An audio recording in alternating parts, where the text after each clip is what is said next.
काशी में 80 घाट पर तुलसीदास रोज रामचरितमानस को गाते थे। एक बार गोस्वामी प्रातःकाल शौच करके आ रहे थे तो कोई एक प्रेत से इनका मिलन हुआ। उस प्रेत ने प्रसन्न होकर गोस्वामी जी से कहा कि मैं आपको कुछ देना चाहता हूं। गोस्वामी जी बोले, भैया हमारे मन में तो केवल एक ही चाह है कि ठाकुर जी का दर्शन हमें हो जाए। उस प्रेत ने कहा कि महाराज, मैं यदि दर्शन करवा सकता तो अब तक मुक्त ना हो गया होता। मैं खुद प्रेत योनि में पड़ा हुआ हूं। तुलसीदास जी बोले, फिर भैया हमको कुछ नहीं चाहिए। तो उस प्रेत ने कहा, सुनिए महाराज, मैं आपको दर्शन तो नहीं करवा सकता, लेकिन दर्शन कैसे होंगे उसका रास्ता बता सकता हूं। तुलसीदास जी बोले कि बताइए। प्रेत बोला, आप जहां कथा कहते हैं बहुत सारे भक्त सुनने आते हैं। अब आपको तो मालूम नहीं, लेकिन मैं जानता हूं आपकी कथा में रोज हनुमान जी भी सुनने आते हैं।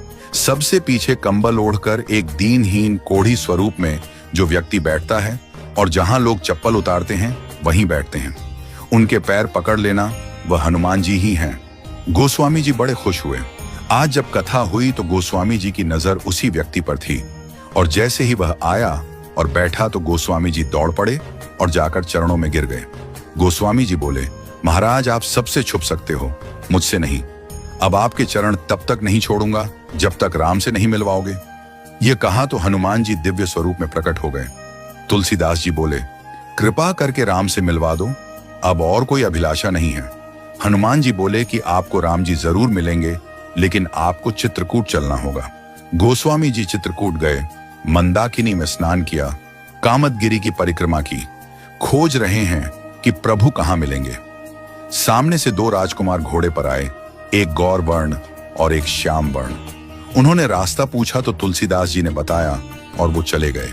फिर हनुमान जी प्रकट हुए और बोले, अभी जो राजकुमार घोड़े पर थे वही तो राम और लक्ष्मण थे। आपसे ही तो रास्ता पूछा और आपने नहीं पहचाना। ये चूक हम सब करते हैं। न जाने कितनी बार भगवान सामने आए हों और हम पहचान नहीं पाए हों। सबका आदर करो, क्योंकि न जाने किस रूप में नारायण मिल जाएं। गोस्वामी जी बोले, हनुमान जी आज बहुत बड़ी गलती हो गई, कृपा करवाइए फिर मिलन हो। हनुमान जी बोले, धैर्य रखो, फिर मिलेंगे। गोस्वामी जी मंदाकिनी के तट पर स्नान कर चंदन घिसते हुए श्री राम जय जय राम गा रहे थे। ठाकुर जी बालक रूप में आए और बोले, बाबा चंदन बहुत प्यारा घिसा है, थोड़ा मुझे लगा दो।